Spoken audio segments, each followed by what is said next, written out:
ये है दिल्ली क्राइम मोर्चा news network. इस गड्ढे के बाद जो सवाल उठ रहे हैं वो कई ऐसे सवाल हैं जो कहीं ना कहीं इस चीज़ को दिखाते हैं कि क्या ये कोई क्रिमिनल केस भी है। क्योंकि मैं आपको बता दूं, इस रोड पर आगे जाकर आपको कुछ खरोच के निशान भी दिखाई देंगे, जैसे बाइक को घसीट कर लाया गया हो।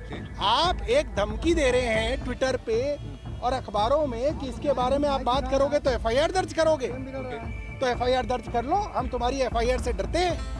इंफ्रास्ट्रक्चर देखना हो, ये देखिए आज एक माँ का लाल मरा है और सरकार को कुछ फर्क नहीं पड़ता, कुछ भी फर्क नहीं पड़ता है। कि आशीष सूद की कमेटी जाए भाड़ में, उस कमेटी की कोई वैल्यू नहीं है। नोएडा के मामले में हर बात पे कमेटी बन गई, हर बात पे कमेटी बन गई। क्या हुआ उस कमेटी का? अगर इस सड़क पर देखेंगे तो कहीं पे जाके ना आगे खड्डे हैं और कहीं पे मलबा पड़ा हुआ है।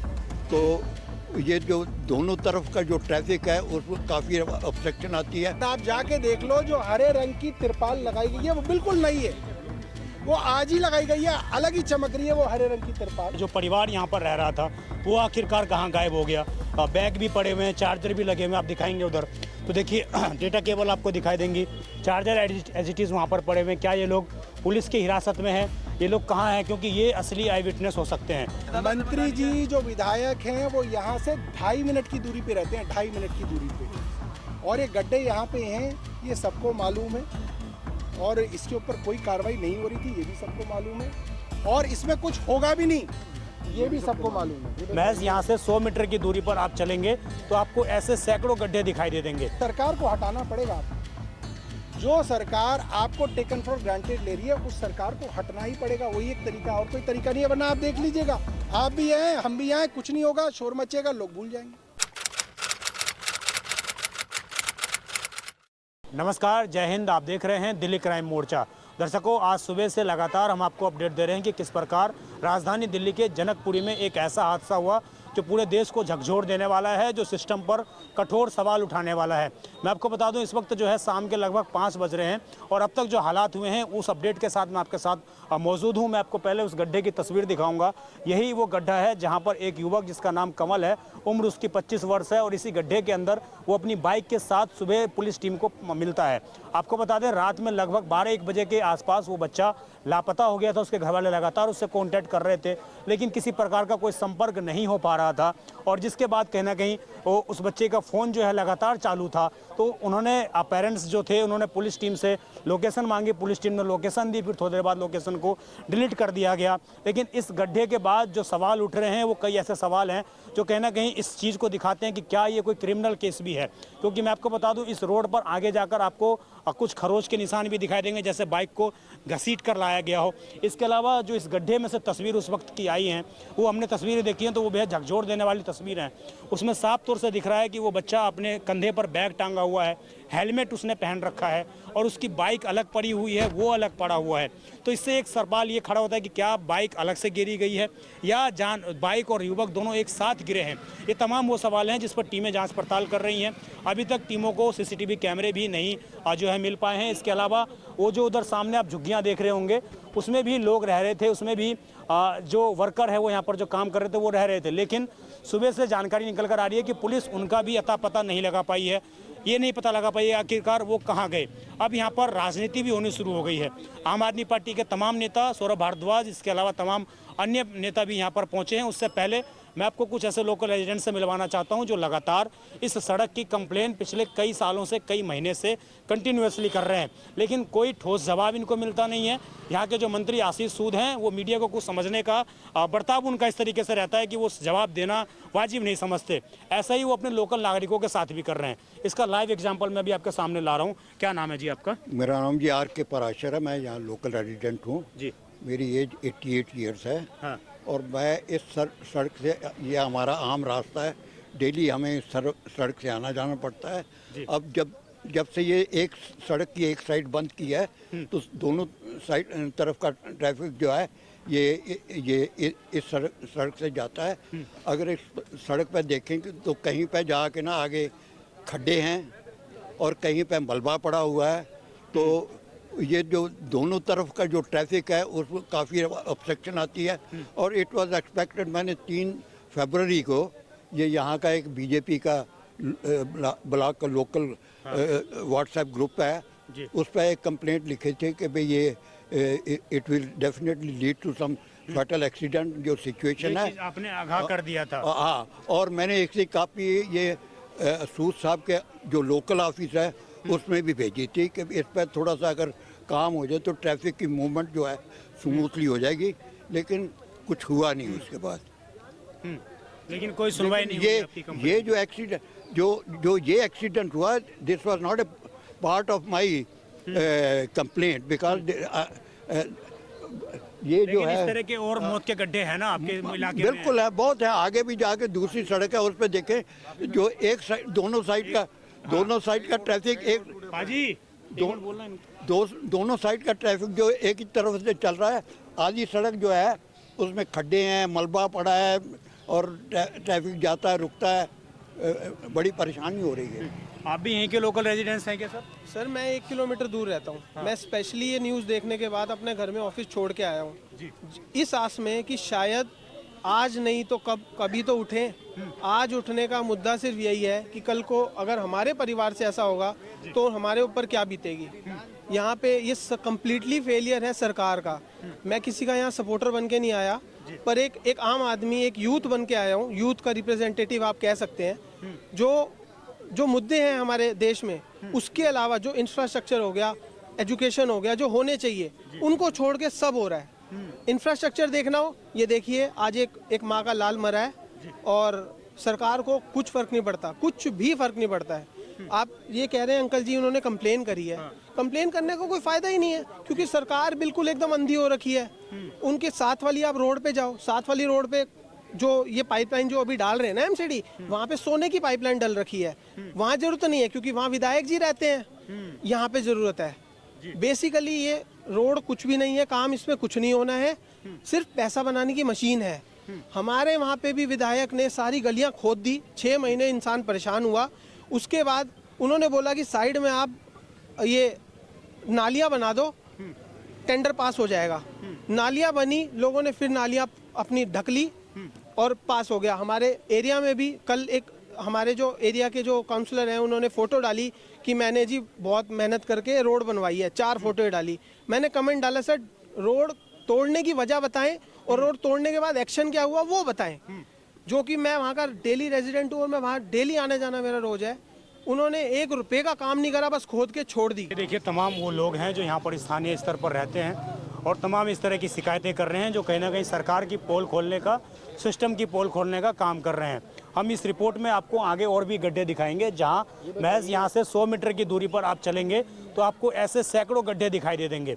इससे थोड़ा आगे जाकर अगर आप राइट और लेफ्ट लेते हैं तो वहाँ पर आपको 1 साल से वहाँ पर काम चल रहा है। ना जाने वहाँ पर कौन सी खुदाई दिल्ली जल बोर्ड कर रहा है कि 1 साल से वो लोग उस काम को ख़त्म नहीं कर चुके हैं।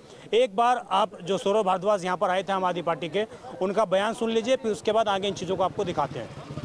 ठीक, 100 चक्कर लगाते हैं थाने में, तब जाके रिपोर्ट दर्ज होती है। जब किसी से सिफारिश करते हैं तो करते ही नहीं रिपोर्ट दर्ज। ये जो 800 लोगों की सर यहाँ पे सीसीटीवी कैमरा आप देखेंगे सामने लगा देखिए, मैं आपको यहाँ मजदूर है वो गायब है सर, उसका खाना पीना आप जाके देखो वो गायब है, मिल नहीं रहा है, वो विटनेस हो आप सकता मेरी था। बात सुनिए। आप सब लोग बाइक पे चलते हो, आपके कैमरामैन सब लोग बाइक पे चलते हैं, कोई कार में भी चलता है। थोड़ा नीचे कर लो बहन।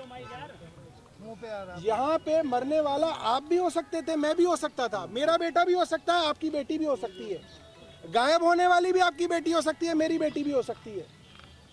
हम लोग ये देख रहे हैं, एक लड़का नोएडा में मर गया तो 2 दिन बाद दूसरे राज्य गुड़गांव के अंदर रेस्टोरेंट की सीसीटीवी इमेज ले आए, फुटेज ले आए कि साहब ये लड़का यहाँ पे जो है पार्टी कर रहा था।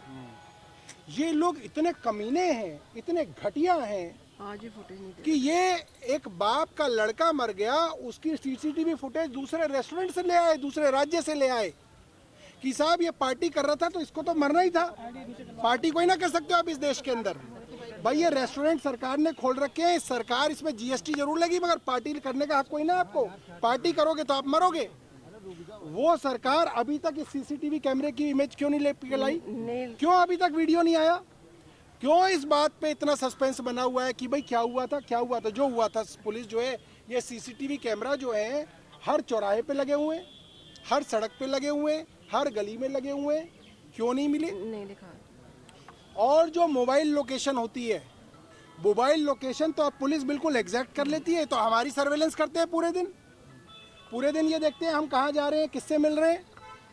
उस लड़के की मोबाइल लोकेशन इनके पास थी, उसका मोबाइल चल रहा था, उसके फ़ोन की घंटी बज रही थी, मगर उसके साथ रात को जब मोबाइल लोकेशन शेयर की उसको तुरंत डिलीट कर लिया गया। क्यों करा गया डिलीट? क्या छिपाना चाहती थी पुलिस? आपके पास मोबाइल लोकेशन थी उसकी, तो आपने उसको क्यों छुपाया? क्या रात को पुलिस इस बात को छिपाना चाहती थी कि सुबह जो है पॉलिटिकल मालिक उठेंगे, वो बताएंगे कि कैसे इस खबर को जो है बाहर देना है, तब दी जाएगी ये खबर? इन चीज़ों के ऊपर जो है बड़े सवाल उठते हैं। पुलिस की भूमिका और यहाँ के विधायक और मंत्री आशीष सूद की भूमिका सीधा एक क्रिमिनल ऑफेंस है। इस पूरे के पूरे क्राइम सीन को ड्रेसअप किया गया। इस क्राइम सीन के साथ छेड़छाड़ करके सरकार को और प्रशासन को बचाने की पूरी भूमिका बनाई गई। ये आप सबके सामने है। या मुझे सतीश गोलचा जी समझा दे वो लड़का कहाँ से आया था।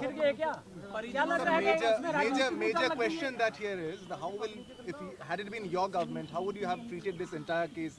There was negligence definitely from the authorities' point of view, even from the police point of view. How would you have treated it differently? If I was the person who was heading a full-fledged government like Rekha Gupta is heading today, we would have suspended the police commissioner Satish Golcha immediately, because Mr. Satish Golcha has been threatening people for not raising their voice for missing people. How can he do that? आप एक धमकी दे रहे हैं Twitter पे और अखबारों में कि इसके बारे में आप बात करोगे तो एफआईआर दर्ज करोगे। तो एफआईआर दर्ज कर लो, हम तुम्हारी एफआईआर से डरते हैं। आप यहाँ की लड़कियां खो रही हैं, आप उनको ढूंढ नहीं पा रहे, आपकी मंशा नहीं है उनको ढूंढने की। आप कह रहे हैं कि इसके बारे में ज्यादा बात करेंगे तो इसके ऊपर एफआईआर दर्ज होगी। भाई अब ये गुंडागर्दी भी चलेगी पुलिस की। परिजनों से सर मुलाकात नहीं, हमारी अभी किसी से मुलाकात नहीं हुई। हमें हमारी जो काउंसलर हैं यहाँ की पड़ोस की रमिंदर जी, इन्होंने सुबह जो है यहाँ पे ये आई थी और इन्होंने बताया कि ज़्यादातर बैरिकेडिंग उस वक्त नहीं थी, ये बाद में की गई है। और ये सारे जो आपके स्थानीय लोग हैं वो आपको बताएंगे। सीधे तौर पे अगर crime scene has been dressed up, police is responsible and police commissioner has to go. It is just manipulation. Sir, as a responsible opposition, because you're in opposition and it becomes your duty. It becomes your duty. भैया वो जो JEE suspend किए होंगे वो आपको और हमें पता भी नहीं चलेगा, 15 दिन में चुपचाप बहाल कर एक ऑपोजिशन होने के नाते अब इस मुद्दे को आप आगे कैसे लेके जाएंगे कि यहीं दबके रह जाएगा क्या मामला? You will be raising it further. How strongly? That's the point. देखिए अपोजिशन तो भाई आप लोगों के ऊपर निर्भर है। आप लोग मीडिया हैं, आप लोग मीडिया हैं, हम लोग शोर मचाएंगे, आप लोग हमारे को थोड़ा दिखा देंगे तो इनके ऊपर दबाव बनेगा और अच्छे से दिखाएंगे तो ज़्यादा दबाव बनेगा। मगर मैं आपको ये बता दूं कि आशीष सूद की कमेटी जाए भाड़ में, उस कमेटी की कोई वैल्यू नहीं है। नोएडा के मामले में हर बात पे कमेटी बन गई, हर बात पे कमेटी बन गई। क्या हुआ उस कमेटी का? किसको फांसी दी उस कमेटी ने? किसको जेल भेजा गया उस कमेटी द्वारा? कुछ नहीं। यहाँ भी जो कमेटी का जो ड्रामा किया जा रहा है उसमें कुछ नहीं आने वाला। जब आप क्राइम सीन ही ड्रेसअप कर रहे हो तो इसका मतलब आपकी मंशा साफ है, आप तो फर्जीवाड़ा कर रहे हो। यहाँ पे इस इलाके में और भी ऐसी सड़कें हैं जहाँ पर मैं अभी जो उस तरफ से आ रहा हूँ, इधर से ऐसे आया, इधर से आया, वहाँ पे जगह जगह पर गड्ढे हैं और आप जाके देख लो जो हरे रंग की तिरपाल लगाई गई है वो बिल्कुल नई है, वो आज ही लगाई गई है, अलग ही चमक रही है वो हरे रंग की तिरपाल। तो वो जगह जगह गड्ढे हैं। मेरा मानना ये है कि सरकारी काम होते हैं, मैं ये नहीं कह रहा कि सरकारी काम नहीं होने चाहिए, मैं मानता हूँ सरकारी काम होते हैं, उसमें कई बार जो है समय भी लगता है, कई बार नेग्लिजेंस भी हो सकती है। मगर अगर आप उसके ऊपर लीपापोती कर रहे हैं, अगर आप उसमें दोषियों को बचाने की कोशिश कर रहे हैं, मैं ये नहीं कह रहा कि आशीष सूद ने यहाँ पे आके उसको मार दिया, मगर आशीष सूद अगर सबसे पहले यहाँ पे मुँह धो के आए और यहाँ पे लीपापोती करने लगे और सबसे पहले आशीष सूद ने काम किया कि मैं क्लीन चिट दे दी उन्होंने कि जी बैरिकेडिंग तो बड़ी अच्छी थी, सुरक्षा के तो पूरे इंतजाम थे, मगर मैं जांच करा लेता हूं, मैंने तो जांच में देखा कि सब कुछ ठीक था। तो भाई आपने तो एक हेड ऑफ द डिपार्टमेंट होने के नाते आपने तो क्लीन चिट दे दी पहले ही, तो अब क्या जांच होगी? और जब पुलिस ने इस पूरे के पूरे क्राइम सीन को ड्रेसअप कर दिया और ड्रेसअप करते हुए होने दिया तो इसका मतलब पुलिस की पूरी कनाइवेंस है, हमारे एमएलए साहब भी आ गए हैं।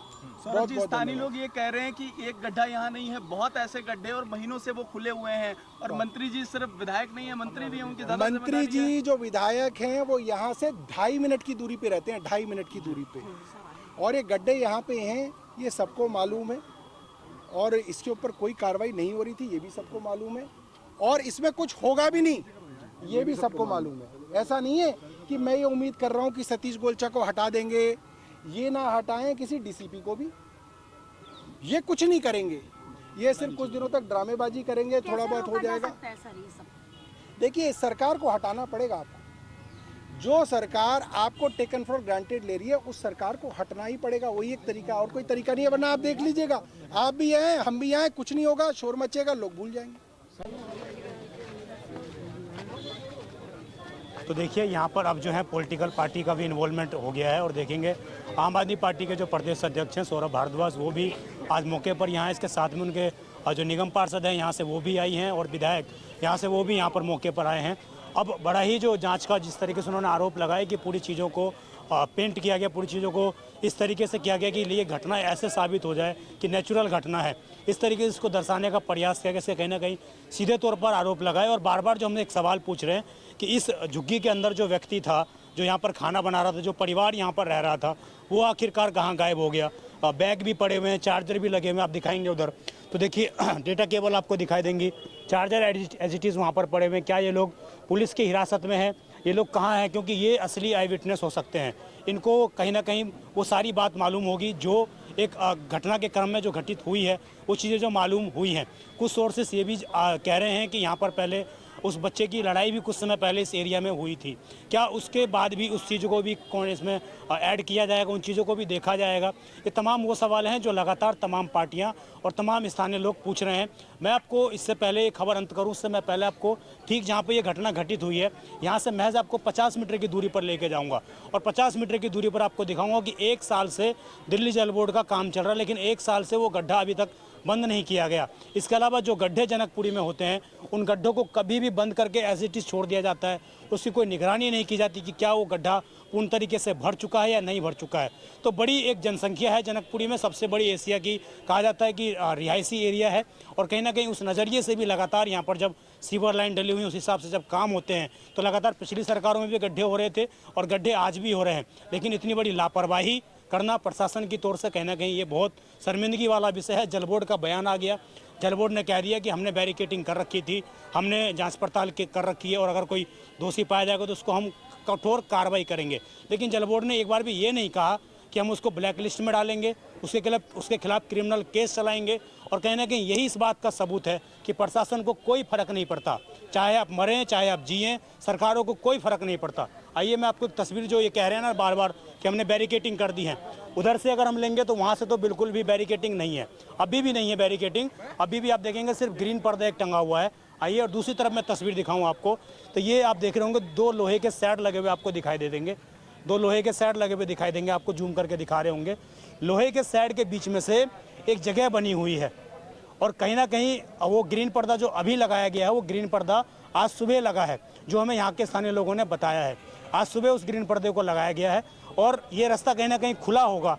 उस रास्ते में से वो बालक जो है बाइक निकाल के आया कि मैं इस रास्ते से शॉर्टकट निकल जाऊँगा, और शायद क्या पता उसकी बाइक की रफ्तार जो है तेज़ रही होगी, उसको अचानक गड्ढा ये दिखाई नहीं दिया और सीधा वो बाइक उस गड्ढे में गिरी होगी। ये सारी संभावनाएं हैं, हम इन चीज़ों की पुष्टि भी नहीं करते और तमाम चीज़ों पर अभी टीमें जांच पड़ताल कर रही हैं। अभी तक किसी प्रकार का कोई सीसीटीवी फुटेज बाहर नहीं आ पाया है। इससे पहले घटना पुष्टि हो, देखते हैं इसमें किन आरोपियों को जो है पकड़ा जाता है या इसी तरीके से इन चीज़ों को भी दबा दिया जाएगा। आप देखते रहें दिल्ली क्राइम मोर्चा। मैं विजय ठाकुर अपने सहयोगी अजय के साथ, धन्यवाद।